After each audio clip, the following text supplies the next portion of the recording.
আসসালামু আলাইকুম ওয়া রাহমাতুল্লাহি ওয়া বারাকাতুহু। 1 মিনিট মাদ্রাসা ইউটিউব চ্যানেলে সম্মানিত দিনী ভাই বোনেরা, আশা করি আল্লাহ তাআলার অশেষ রহমতে আপনারা ভালো আছেন, সুস্থ আছেন। আলহামদুলিল্লাহ। আজ আবারও একটি পরীক্ষিত আমলের ভিডিও নিয়ে হাজির হয়েছি। আজ বৃহস্পতিবার। আজ সূরার নামাজের পরে মাত্র 11 বার এই ছোট্ট দোয়াটি পাঠ করবেন। দেখে দেখে হলেও পাঠ করবেন। রব্বুল আলামিন এই তিনজন ভাই বোনের মতো আপনারও মনের নেক আশা অতি দ্রুত ইনশাআল্লাহ পূরণ করে দেবেন। আপনার মনের নেক আশা পূরণের সুসংবাদ আপনি পাবেন। মনের মধ্যে শতভাগ বিশ্বাস নিয়ে নিয়ম মেনে আমল করলে আল্লাহ তাআলা আপনাকেও নিরাশ করবেন না। তাই অনুরোধ করছি ভিডিওটি মনোযোগ দিয়ে সম্পূর্ণ দেখার জন্য। আল্লাহ চাইলে বান্দার জন্য চাকরি সহ যে কোনো অনুগ্রহ যে কোনো সময় দান করতে পারেন। জীবিকার তাগিদে চাকরি বা কাজের প্রয়োজনীয়তা মানুষের অনেক বেশি। ভালো চাকরির প্রত্যাশায় আল্লাহর কাছে সাহায্য চাইলে তিনি বান্দাকে নিরাশ করেন না। যেভাবে কাজ ও জীবিকা লাভ করেছিলেন হযরত মুসা আলাইহিস সালাম। হযরত মুসা আলাইহিস সালামের অনুসরণ ও অনুকরণে কেউ যদি আল্লাহর কাছে চাকরি বা কাজের জন্য অনুগ্রহ প্রার্থনা করে, সাহায্য চায়, তবে তিনি বান্দাকে তা দিতে পারেন। সুতরাং উত্তম জীবিকা লাভে চাকরি বা কাজের জন্য কোরআনে বর্ণিত দোয়ার আবেদন করা যেতে পারে। অর্থাৎ এই দোয়াটি আমরা নিয়ম মেনে করার চেষ্টা করব। আমি প্রথমে দোয়াটি শিখিয়ে দিচ্ছি যাতে করে আপনারা পরে নিয়মটি সহকারে আমলটি করতে পারেন। আশা করছি দোয়াটি সংগ্রহ করে নেবেন, দেখে দেখে হলেও পড়বেন। রব্বি ইন্নি লিমা আনজালতা ইলাইয়া মিন খয়রিন ফাকির। আবারও বলছি, এই দোয়াটি আপনাদেরকে দেখে দেখে হলেও পড়তে হবে দিনী ভাই বোনেরা। তাই সংগ্রহ করে নিন। রব্বি ইন্নি লিমা আনজালতা ইলাইয়া মিন খয়রিন ফাকির। এই দোয়াটির বাংলা অর্থই হচ্ছে, হে আমার প্রভু, তুমি আমার প্রতি যে অনুগ্রহ নাজিল করবে, নিশ্চয় আমি তার মুখাপেক্ষী। সূরা আল কাসাসের 24 নম্বর আয়াতে এই দোয়াটির কথা বলা হয়েছে। এটি ছিল হযরত মুসা আলাইহিস সালামের একটি আকুতি দিনী ভাই বোনেরা। আল্লাহর কাছে আশ্রয় লাভ ও কাজ অনুসন্ধানের আহ্বান উঠে এসেছে এই দোয়ায়। কুরআনুল কারীমের ঘটনাটি এভাবে এসেছে। হযরত মুসা আলাইহিস সালাম যখন ফেরাউনের ঘর থেকে বেরিয়ে আসেন, তখন তার কোথাও যাওয়ার, আশ্রয়ের কিংবা জীবিকার কোনো সংস্থান ছিল না। ফেরাউনের ঘর থেকে বেরিয়ে সে সময় তিনি অনেক দূরে চলে গিয়েছিলেন। আল্লাহ বলেন, যখন সে মাদাইনের কূপের কাছে পৌঁছালো, সেখানে একদল লোক দেখল যে তাদের পশুগুলোকে পানি পান করাচ্ছে এবং তাদের পেছনে দুজন নারী তাদের পশুগুলোকে আগলে আছে। অর্থাৎ সেখানে দুজন নারী তাদের পশুগুলো নিয়ে দাঁড়িয়েছিল। হযরত মুসা আলাইহিস সালাম তা দেখে তাদেরকে বললেন, তোমাদের কি হলো, দাঁড়িয়ে আছো কেন?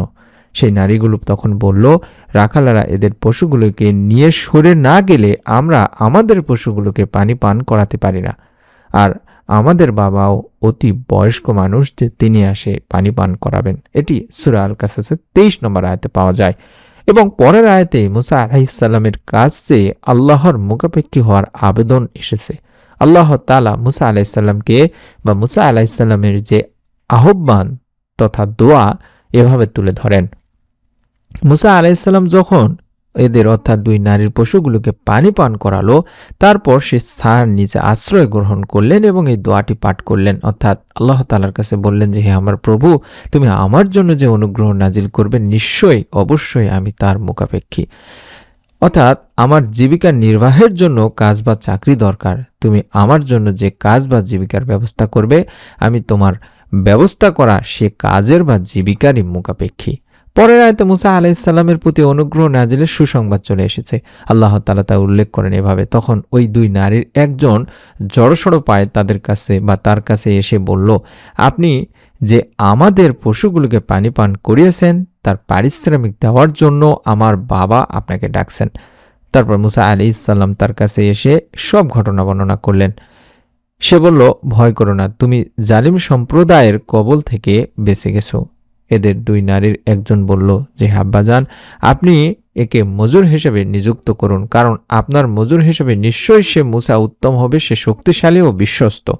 এটি সূরা আল কাসাসের 24 পরের আয়াত অর্থাৎ 25 থেকে 26 নম্বর আয়াতে বলা হয়েছে। আর এভাবে মুসা আলাইহিস সালাম চাকরির অনুগ্রহ চাওয়ার বা প্রার্থনার দোয়া কবুল হয়েছিল দিনী ভাই বোনেরা। সেখানে তার থাকা খাওয়ারও ব্যবস্থা হয়েছিল। তাই চাকরি কিংবা কাজ কোনোটি মহান আল্লাহর ইশারা ছাড়া হয় না। তাই আমাদেরও আল্লাহ তাআলার বা আল্লাহর অনুগ্রহ লাভে চাকরির জন্য মুসা আলাইহিস সালামের মতো আল্লাহ তাআলার কাছে দোয়া করতে হবে, সেই আবেদনের মাধ্যমে, যাতে করে আল্লাহ তাআলা আমাদেরও কোনো না কোনো একটা ব্যবস্থা করে দেন মনের নেক আশা পূরণের, তার জন্য আল্লাহ তাআলার কাছে চাইতে হবে। তেমনি এই তিনজন তিনি ভাই বোন যেভাবে ফল পেয়েছেন, একজন ভাই দীর্ঘদিন চাকরি না পেয়ে কাঁদছিলেন, এই বৃহস্পতিবার এই ছোট্ট দোয়াটি 11 বার পড়ার কয়েকদিনের মধ্যে আল্লাহর রহমতে সে চাকরি পেয়েছেন। আবার আরেকজন বোন ঘরের অশান্তি ছিল, মানে শান্তি ছিল না, নিয়মিত এই দোয়াটি পড়া শুরু করার পরে ঘরেও শান্তি ফিরে এসেছে। এবং একজন ভাই ব্যবসায় লোকসানে ছিলেন, দোয়া পড়ে আল্লাহর উপর ভরসা রাখেন আর আজ তার ব্যবসা উন্নতির দিকে। তাই মনে রাখবেন, এটি কোনো তাবিজ, কুসংস্কার বা গ্যারান্টিযুক্ত ম্যাজিক নয়।